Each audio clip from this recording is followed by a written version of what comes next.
여러분이 평소에 예레미야 애가서를 본문으로 하는 설교를 들어보신 적이 혹시 있으십니까? 성경을 통독하시는 분들은 순서에 의해서 예레미야 읽고 예레미야 애가서를 읽지만 좀처럼 예레미야 애가서를 본문으로 설교를 듣는 일은 거의 없을 것입니다. 예레미야 애가 문자 그대로 예레미야의 슬플의 노래 같자 슬픈 노래입니다. 히브리어의 이 애가가 에카라는 말인데 우리말 슬픈 노래와 똑같은 그런 뜻을 갖고 있습니다. 문자 그대로 말하면 슬픈 심정을 읊은 노래, 다른 말로 비가라고 할 수 있어요. 슬플 비자 노래 가짜입니다. 영어로 엘러지, 애가 비가를 표현하고 또 레멘테이션이라고 말할 때 통탄, 비탄, 애탄, 한탄, 아주 애절하게 탄식하며 부르짖는 울부짖음, 그것을 애가라고 말할 수 있습니다. 영어의 또 다른 표현 가운데 에피세디움이라 하는 말이 있습니다. 그 단어는 무슨 뜻인가 하면 사람이 돌아가셨을 때 통곡하며 우는 장송곡, 아주 애절하게 통분히 여기면서 우는 그런 울음을 말하고 있습니다.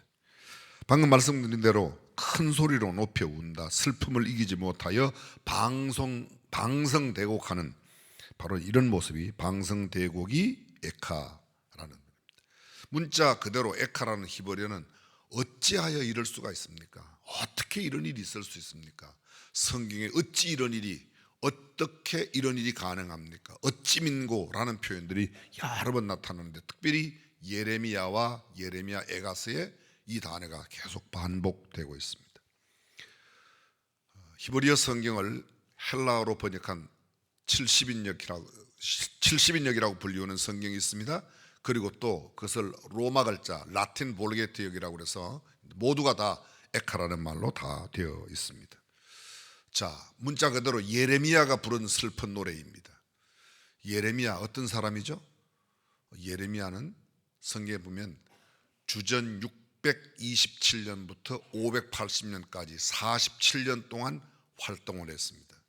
그의 전 나이는 90이 넘는 오랜 삶을 살았지만 선지자로 활동했던 시기는 47년.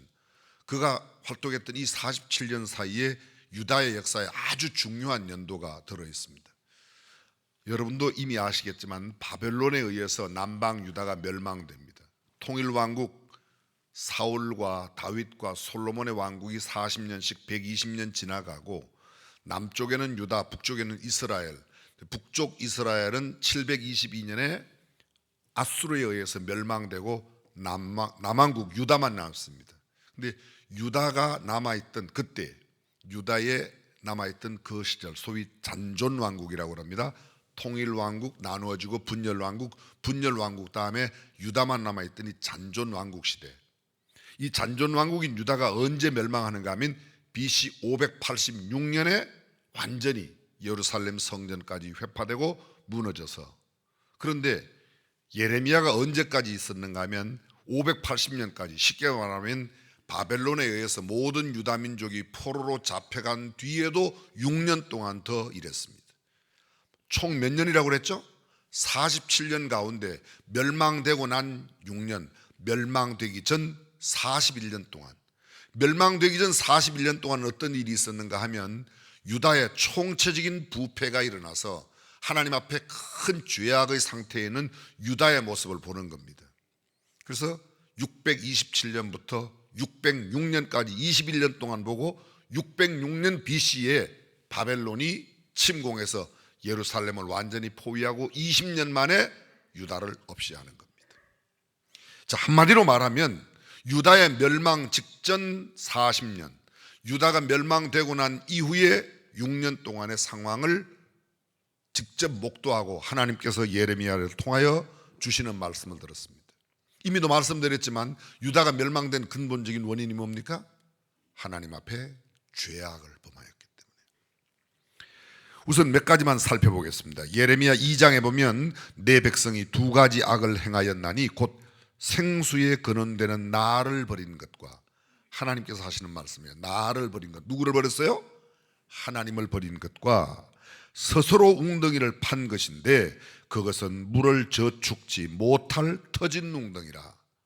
무슨 말입니까? 하나님을 떠나서 내 계획, 내 방법, 내 노력대로 내가 쌓아보겠다고, 내가 물을 모아보겠다고 웅덩이를 팠는데 문제는 이 웅덩이에 물을 모을 수 없이 터진 웅덩이라는 겁니다. 인간적인 방법으로 노력했지만 아무런 결과를 얻지 못하는 그런 행위를 나타내고 있습니다. 한마디로 말하면 하나님을 버리고 인간적인 생각으로 사는 죄를 유다 백성들이 저질렀다는 겁니다.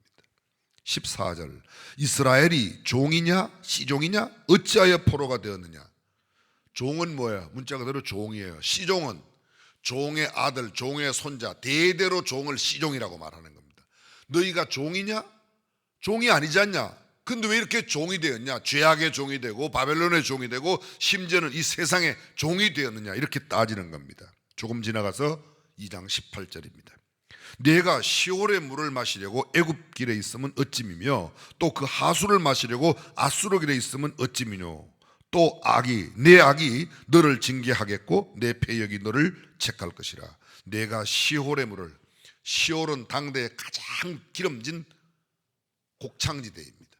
네가 곡창지대의 곡식을 먹겠다고 애굽의 길로 가면 어찌미냐. 무슨 말이에요? 네가 뭐 좀 벌겠다고 세상 방법으로 세상 쪽으로 살면 어떡하냐. 내가 그 하수를 마시려고 아수르는 북방에 있는 이스라엘의 대적입니다. 내가 얻어먹겠다고, 무언가 벌어먹겠다고, 요새로 말하면 살아보겠다고 애굽의 방법으로, 아수르의 방법으로 살았어야 쓰겠냐. 그렇게 하면 안 된다는 말입니다.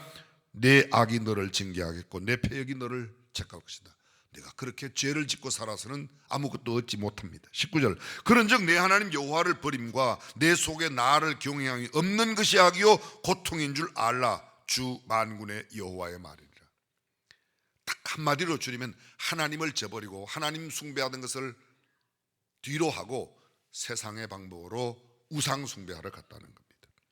내가 예측부터 내 멍에를 꺾고 내 결박을 끊으며 말하기를 나는 순복지 아니하리라 하고 모든 높은 산 위와 모든 푸른 나무 아래서 몸을 굽혀 행음하는도다. 무슨 말입니까?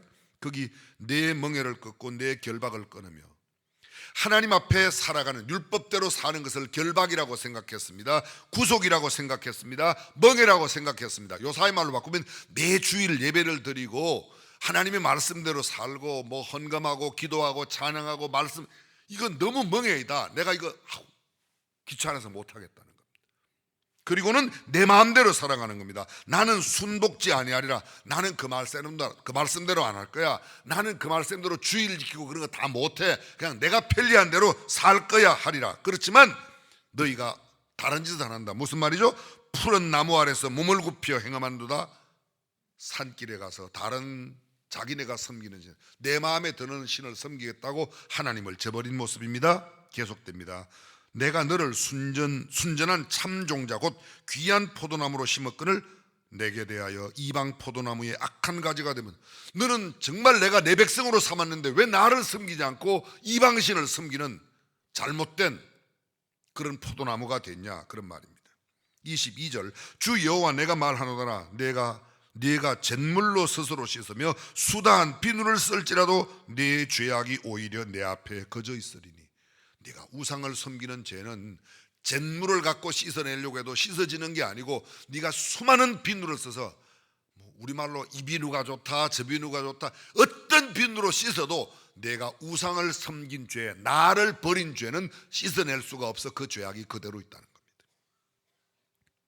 네가 어찌 말하기를 나는 더럽히지 아니하였다, 바알들을 좇지 아니하였다 하겠느냐. 골짜기 속에 있는 내 길을 보라. 내 행한 바를 알 것이니라. 너는 발이 빠른 젊은 암약대가 그 길에 어지러이 달림 같았으며 너는 광야에 익숙한 덜 암나기가 그 성욕이 동함으로 헐떡거림 같았도다. 그 성욕의 때에 누가 그것을 막으리오. 그것을 찾는 자들이 수고치 아니하고 그것의 달에 만나리라. 무슨 말입니까?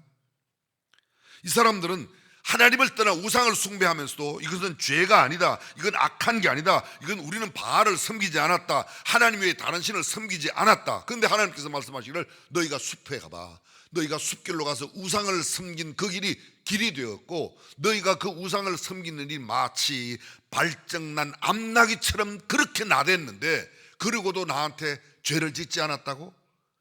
너희가 그 발정난 암나기처럼 날뛸 때에 아무도 막지 못했어. 그런데 때가 되면 그 암나기가 발정난 한 짓 때문에 생기는 새끼가 날 때, 그 죄악의 열매가 맺힐 때 너희의 죄악이 드러나지 않겠냐? 내가 또 말하기를 내 발을 제어하며 벗은 발이 되게 말며 목을 갈라게 말하였으나 오직 너는 말하기를 아니라 이는 헛된 말이라 내가 이방신을 사랑하였은즉 그를 따라가겠노라.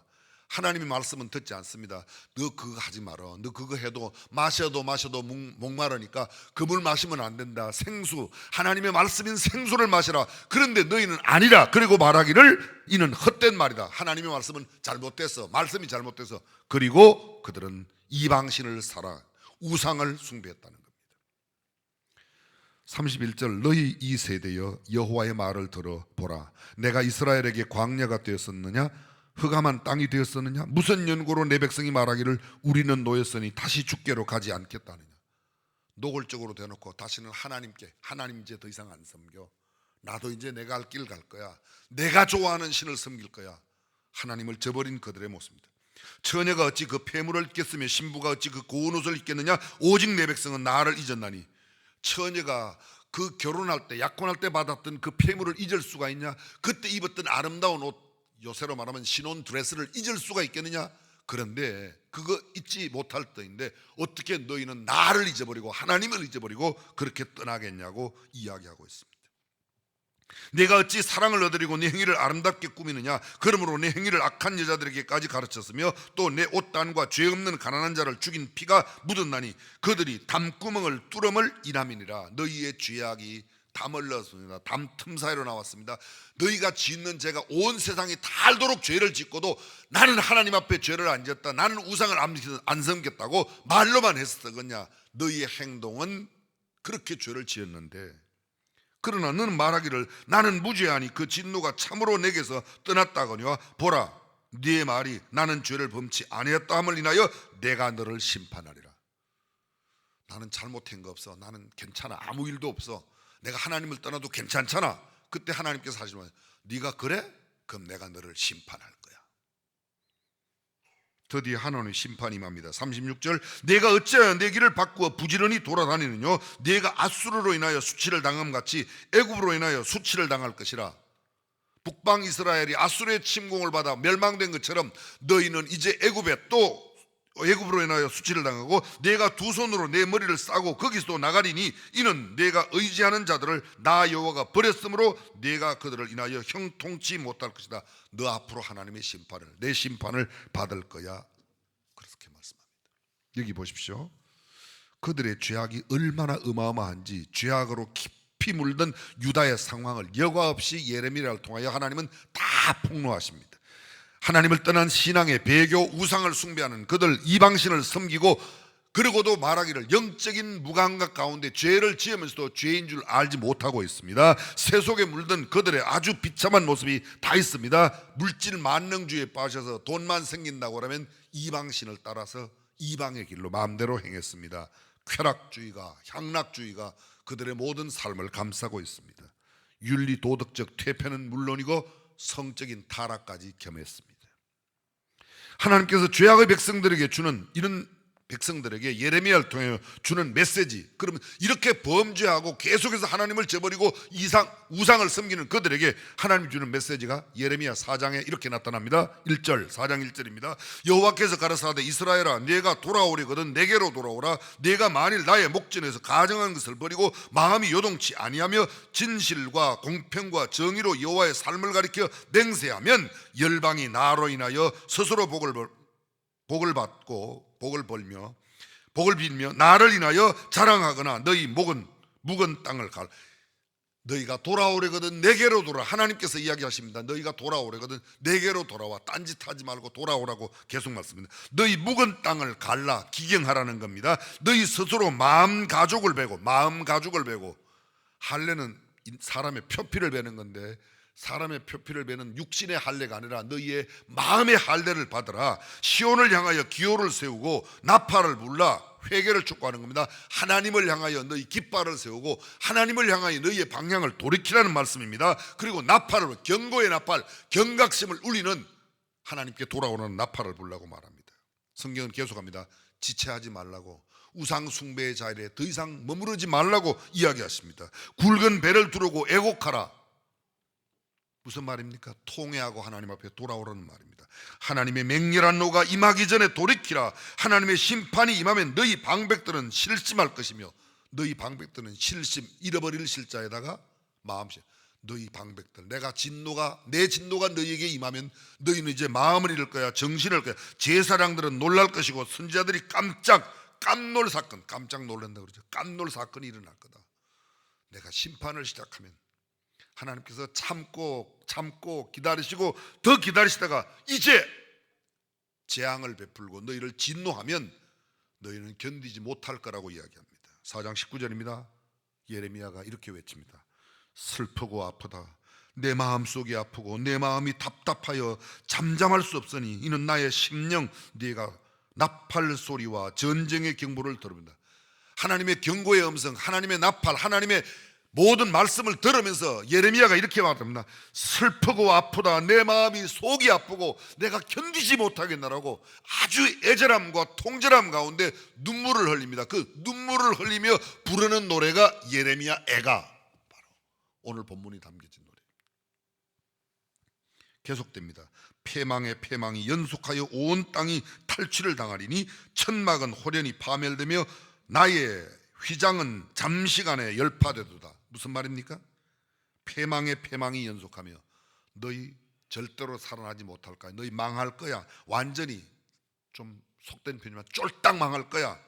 너희 천막은 호련히 너를 지금 네가 거하고 있는 천막이 다 파멸될 거고 너를 둘러싸고 있는 모든 휘장은 잠시간에 열파, 찢어질 열자, 깨뜨릴 파자입니다. 찢어지고 전부 다 깨뜨려질 거야. 너를 보호하던 것이 아무것도 너희에게 유익을 주지 못할 것이라고 이야기합니다. 내가 저 기호를 보며 나팔 소리 듣기를 어느 때까지 할고, 예레미야 하나님의 경고의 나팔 소리, 하나님께서 보여주시는 그 깃발 언제까지 이걸 보겠는가? 내 백성은 나를 알지 못하는 우준한 자요 지각이 없는 미련한 자식이라 악을 행하기에는 지각이 있으나 선을 행하기에는 우매하도다, 무지하도다. 그렇습니다. 여러분, 이 말씀을 읽으면 여러분과 제가 느끼는 게 뭡니까? 죄악에 하나님을 저버리고 우상을 숭배하며 떠나갔던 이스라엘 백성들, 유다 백성들에게 경고의 메시지를 들려주시는 이 하나님의 음성이 마치 지금 저와 여러분에게, 아니 한국교회, 대한민국에 들려주신 음성처럼 들리지 않습니까? 예레미야 4장 23절이야. 내가 땅을 본적 혼돈하고 공허하며 하늘들을 우러른적 거기 빛이 없으며 내가 산들을 본적 다 진동하며 작은 산들도 요동하며 내가 본적 사람이 없으며 공중의 새가 다 날아갔으며 내가 본적 좋은 땅이 황무지가 되었으며 그 모든 성읍이 여호와의 그 맹렬한 진노 앞에 무너졌으니 이는 여호와의 말씀이 이 온 땅이 황폐할 것이나 내가 진멸하지는 아니할 것이며, 하나님의 진노가 임하면 진멸하지는 않지만 그 진노가 얼마나 심한지 아무것도 없는 상태, 새도 안 보이고 사람도 안 보이고 그 무엇도 아무것도 보이지 않는 그런 모습처럼 피폐하게 되고 황폐하게 된다고 말합니다. 이로 인하여 땅이 슬퍼할 것이며 위에 하늘이 흑암할 것이라 내가 이미 말하였으며 작정하였고 후회하지 아니하였은즉 또한 돌이키지 아니하리라 하셨습니다. 하나님의 심판을 결코 돌이키지 아니하고 심판을 쏟아붓겠다는 말. 기병과 할 쏘는 자의 헌화로 인하여 모든 성읍이 도망하며 숲풀에 들어가고 바위에 기어오르며 각 성읍이 버림을 당하며 거기 거하는 사람이 없나니 멸망을 당한 자여 네가 어떻게 하느냐? 네가 붉은 옷을 입고 금장식으로 단장하고 눈을 그려 꾸밀지라도 너의 화장한 것이 헛된 일이라 연인들이 너를 멸시하여 내 생명을 찾느니라. 비참한 모습이 계속됩니다. 짧은 시간 다 소개할 수 없는 수많은 심판의 내용이 예레미야 전체를 통해서 나타납니다. 드디어 예레미야에게 하나님께서 이렇게 말씀하신 뒤에 예레미야가 하나님을 향하여 드리는 기도, 오늘 본문이 담겨져 있는 예레미야 애가 5장 1절입니다. 어찌하여 여호와여 우리의 당한 것을 기억하시고 우리의 수욕을 감찰하옵소서. 여호와여 우리에게 일어난 것을 기억하소서. 우리의 수치를 보소서.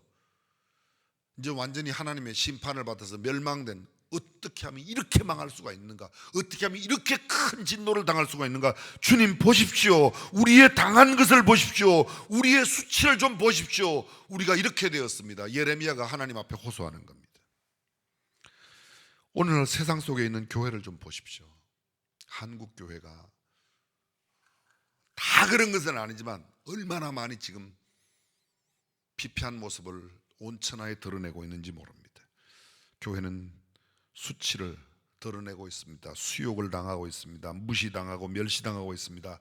세상에서 존경은커녕 환멸의 대상이 되고 있습니다. 예수 믿는 사람 예전에 좋아하던 때가 좀 있었는가 하면 지금은 전혀 그렇지 않습니다. 기피의 대상입니다.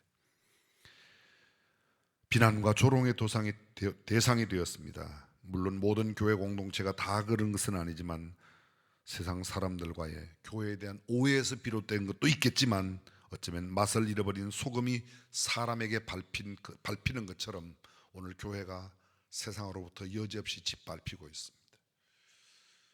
왜 그렇다고 생각하십니까? 교회가 교회다운 맛을 보여주지 못하기 때문이 아닌지 모르겠습니다. 교회가 빛을 잃어버리고 세상에 아무 빛의 역할을 하지 못하기 때문에 그런지 모르겠습니다. 오늘 교회는 비난의 칼끝에 서 있습니다. 수치 가운데 빠져 있습니다. 조롱의 화살을 피하지 못하고 있습니다. 맛을 잃어버렸습니다. 빛을 비추기는 그냥 반사도 하지 못하는 녹슨 구리거울처럼 되어버렸습니다. 교회 공동체가 이기적인 이익단체처럼 되었습니다. 교회 공동체가 더 이상 남을 위하여 희생하기는커녕 이제는 이기적인 집단으로 변하는 것 같습니다. 오해는 없이 들어주시길 바랍니다. 근래 코로나 팬데믹 때문에 정부의 보조금을 애원하는 소상공인처럼 교회도 어떻게 하면 정부 보조금을 받을까 헐떡거리는 모습을 보면서 참 애절합니다. 물론 상가 교회들이 힘들고 어렵습니다. 월세를 내지 못하니까. 한때는 억울한 자, 빚진 자, 원통한 자, 가난한 자, 헐벗은 자들의 친구였습니다. 안식처가 교회였습니다. 근데 이제는 교회도 마치 있는 사람만 무언가 힘을 가진 사람, 가진 공동체처럼 되어버리고 말았습니다. 무기력한 교회 공동체 정도가 아니라 하나님의 능력을 말로만 외치고 실제로는 믿지 못하는 불신앙 내지는 너무도 미약한 신앙의 명맥만 간신히 유지하는 단체로 전락해버렸는지도 모르겠습니다. 오늘 본문 예레미야가 5장 16절 바로 본문 전에 나오는 말씀입니다. 우리 머리에서 면류관이 떨어져 싸우니 오호라 우리의 범죄함을 인함이니이다. 개역 개정판 성경의 이 구절이 우리 머리에서 면류관이 떨어졌으니 우리에게 화가 있도다. 이는 우리가 죄를 지었기 때문입니다. 남 탓하기 전에 교회를 비웃고 있는 세상 사람들에게 손가락질을 대기 전에 우리가 범죄하여 오늘 이런 일을 당하고 있는 것이 아닌가. 교회는 스스로 자숙해야 될 것입니다. 무능력하고 무기력하고 비난받고 조롱당하고 욕먹는 모임, 수치를 당하는 교회 공동체, 존경과 선망과 우러남의 대상에서 나락으로 떨어져 기피의 대상으로, 가십거리의 대상으로, 이제는 세상 사람들이 비웃는 비웃음의 대상이 된 것, 그것을 성경은 이렇게 말합니다. 너희의 죄악 때문이라고 말합니다. 온전한 믿음을 저버리고 신앙으로 살지 못하는 삶과 인격이 되어버렸기 때문입니다. 말씀을 떠나 세상의 가치를 따라서 살아가고 있는 교회 공동체 내의 우리들 때문이 아닐까. 우리 주님의 사랑과 예수 그리스도의 희생적인 삶을 살아내지 못하는 악한 우리의 죄 때문이라고 이야기하고 있습니다. 그러므로 우리는 이러한 때 해야 될 일이 있습니다. 교회가 스스로 주님 앞에 자신을 살피며 통회하고 주 앞에 자복하고 돌아와야 될 줄로 믿습니다. 성경적인 용어로 말하면 회개해야 되겠죠. 오늘이 혹시 무슨 날인지 아십니까? 10월의 마지막 날?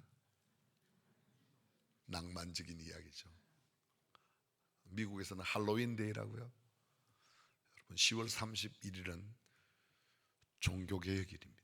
말틴 루터가 95개의 조항을 내걸고 부패한 교회, 썩어진 교회, 힘없는 교회, 무기력한 교회, 비난받는 교회, 정말 형편없는 교회를 다시금 이렇게 세워보겠다고 위텐베르그 예배당 문짝에 걸어놓고 개혁을 선포했던 날이 오늘이 504주년 되는 날입니다.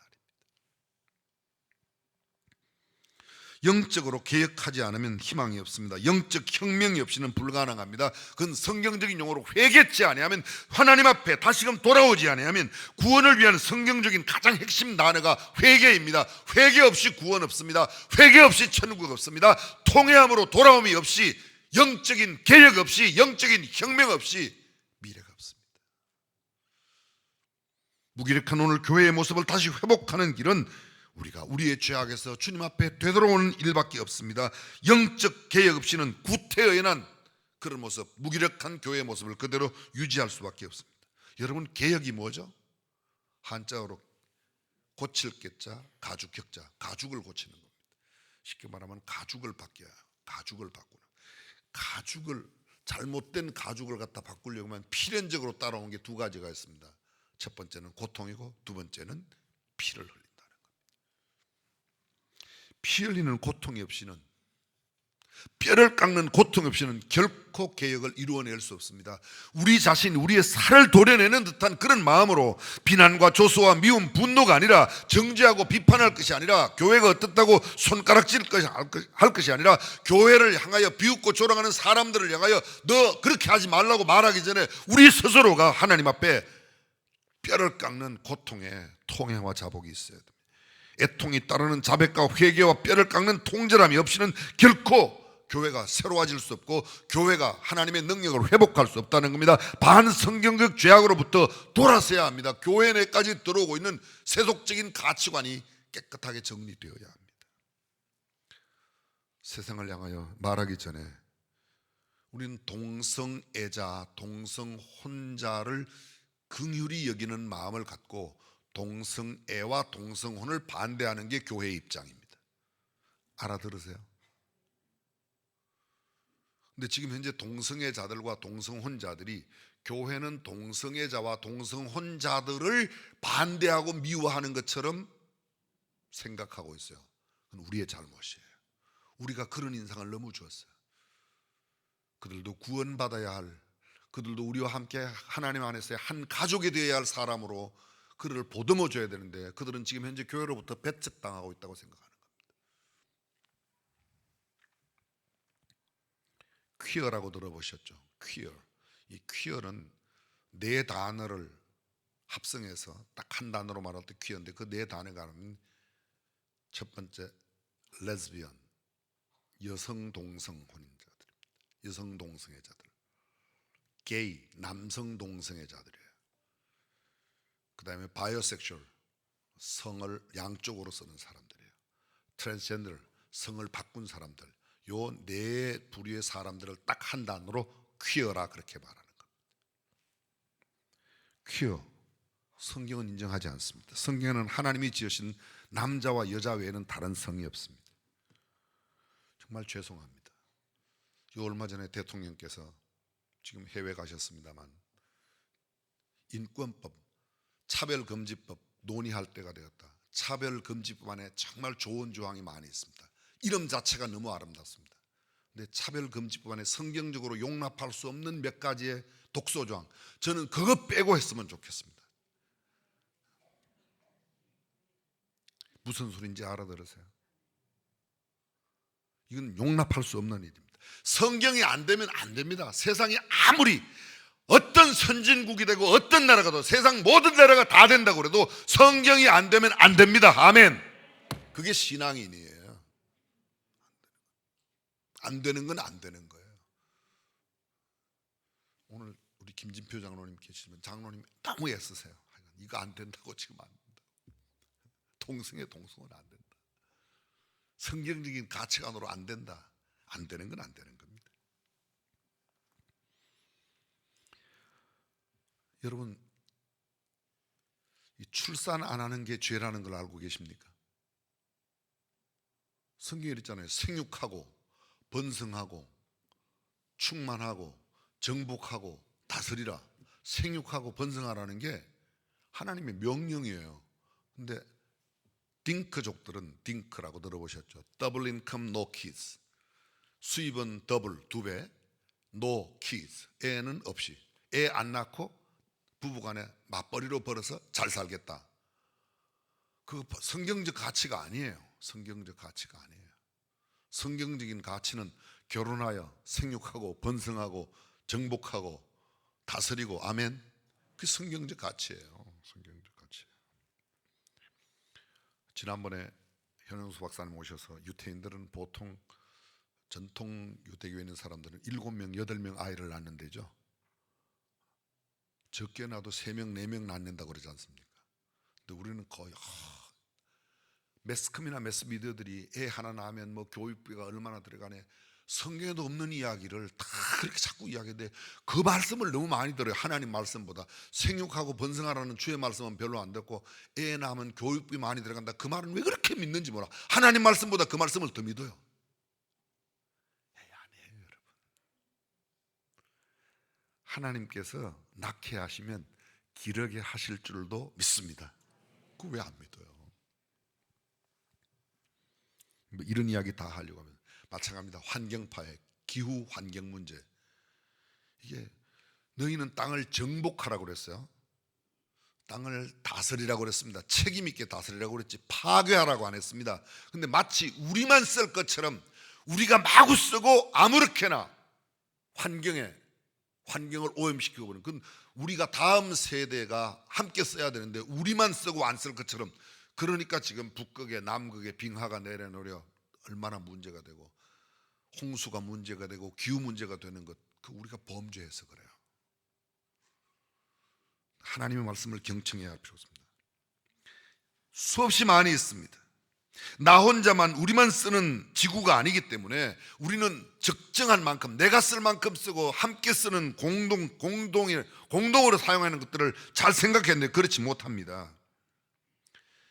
자, 여러분 이제 어떻게 하면 좋을까요? 저는 말씀을 이렇게 정리해 보겠습니다.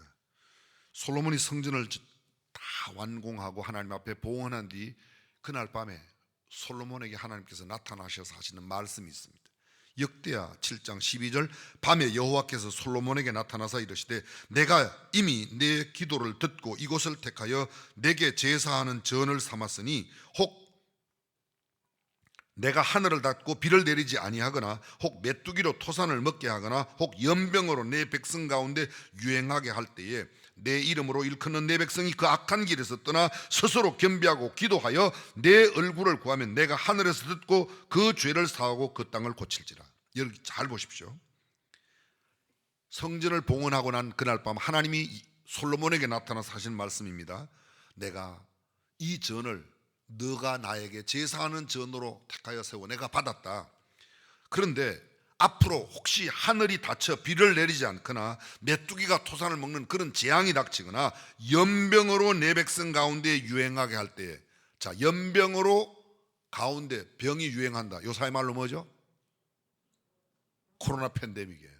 이런 유행병이 왔을 때 내 이름으로 일컫는 내 백성이 그 악한 길에서 떠나, 그대로 말하고 있습니다. 교회가 악한 길에서 떠나 하나님 앞에 와 하나님께 통회하고 스스로 겸비하여 기도하면 내 얼굴을 구하면 내가 하늘에서 듣고 그 죄를 사하고 그 땅을 고칠지라. 그 땅을 고칠지라. 그 땅을 고칠지라.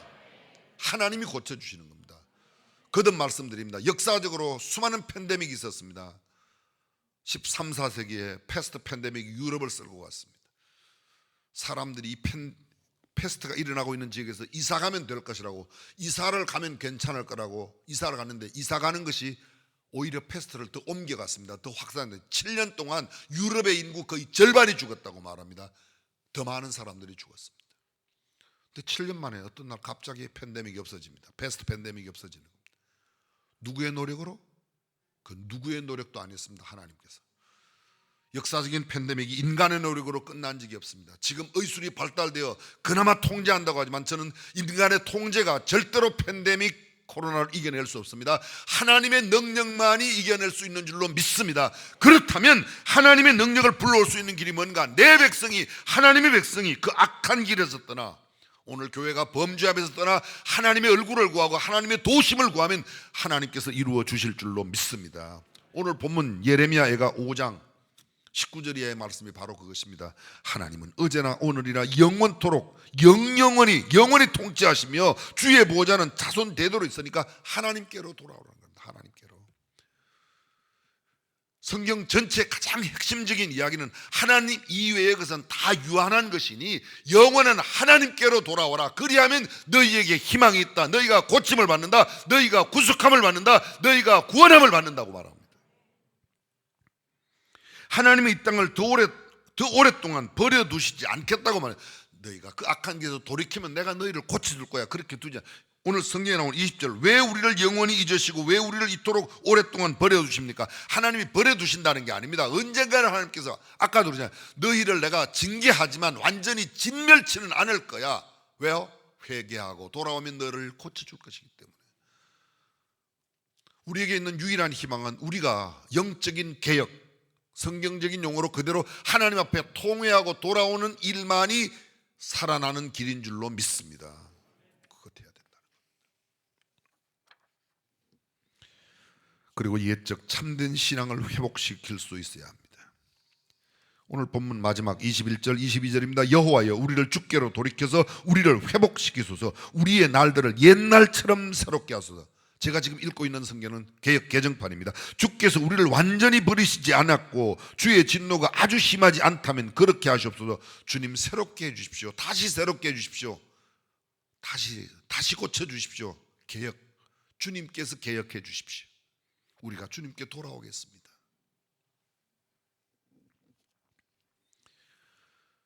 초기에 선교사들이 조선 땅을 밟았을 때, 우리의 대한민국을 밟았을 때 그들은 보고서에서 조선 사람들은 먹을 것도 입을 것도 없이 너무너무 가난한데, 문자 그대로 촉은 목피, 풀뿌리, 나무 껍데기 벌어먹고 살면서도 신발도 없이 양말도 없는 맨발로 30리 40리 길을 걸어와 하나님의 말씀을 사모하는 모습을 본국에 보고했습니다.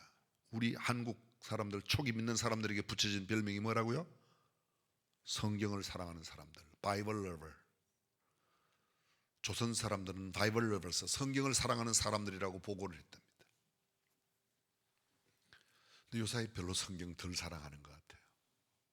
저는 하나님의 말씀으로 돌아오고 하나님께로 돌아오고 초대교회 순수한 신앙, 우리 한국 최초의 교회의 순수한 신앙을 회복하면 하나님께서 우리를 다시 흥왕하고 왕성케 하실 줄로 믿습니다. 기도하겠습니다.